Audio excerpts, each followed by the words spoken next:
তুমি কোথায় দিয়েছ? আমার বাড়ির মধ্যে মানুষ পালের পাল আসতেছে, কি দেখুন যখন আত্মীয় স্বজন কানের মধ্যে আওয়াজ যাবে আব্দুর রহিম আব্দুল্লাহ দুনিয়ার মধ্যে বন্ধু বান্ধব কানের মধ্যে মাইকের আলাম শোনার পরে পর চলে আসবে বন্ধু আপনার লাশ দেখার জন্য, সন্তান বাবার লাশ দেখার জন্য। আর একের পর এক সিরিয়াল ধরিয়া তোমার আমার লাশটারে দেখিয়ে দেখিয়ে সবাই চলে যাবে। জানাজার মাঠে নামাজের কাতার সোজা করে বলবে, এ বাবা টাকা দেখে আমাকে রাখার জন্য কোনো পরামর্শ দেয় না, বাবারে আমাকে ওই বিল্ডিংয়ে রাখার জন্য কেউ থাকতে দেয় না। ওই সময় কিন্তু আমার অসহায়, আমি আর কেউ সাথে পাবো না। বাবার টাকা দেখে ওই দিন টাকা পয়সা কিছুই দেওয়া হবে না। ওই দিন আমার গায়ের জামাটা পর্যন্ত খুলে রাখবে। এ ডালার ঘর মুসলমান মুরব্বী বাবারা, আপনাদের বাবুরা একবার কথাগুলো খেয়াল করে শুনান বাবা। একদিন আপনাকে আমাকে সবাই নতুন বউ বানাইয়া দামান বানাইয়া গোসল করাইয়া ওই বাড়ির মধ্যে আনছে। আবার যখন মৃত্যু হয়ে যাব সবাই চোখের পানে পালায় কাঁদবে আর গোসল দিবে।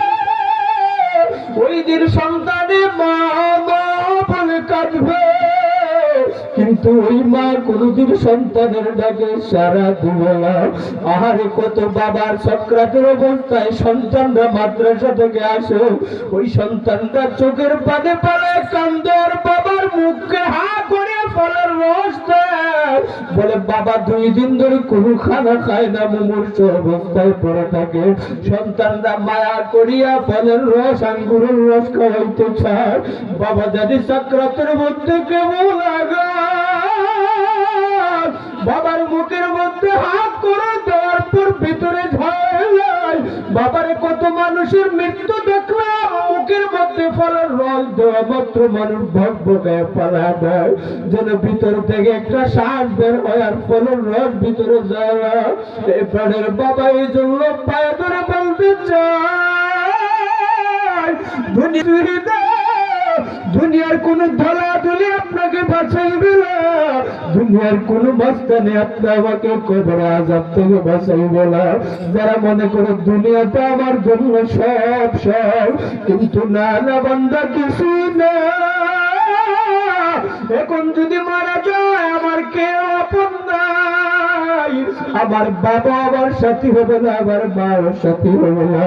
যে স্ত্রীর কথা শুনিয়া মা বাবাকে খানা দেয় না, যে স্ত্রীর কথা শুনিয়া বৃদ্ধ বাবাকে টাকা পয়সা দেয় না, এ প্রাণের যুবক ভাই টাকা দেয়, ওই স্ত্রীও কিন্তু আপনার আমার মৃত্যুর পরে সাথী হবে না।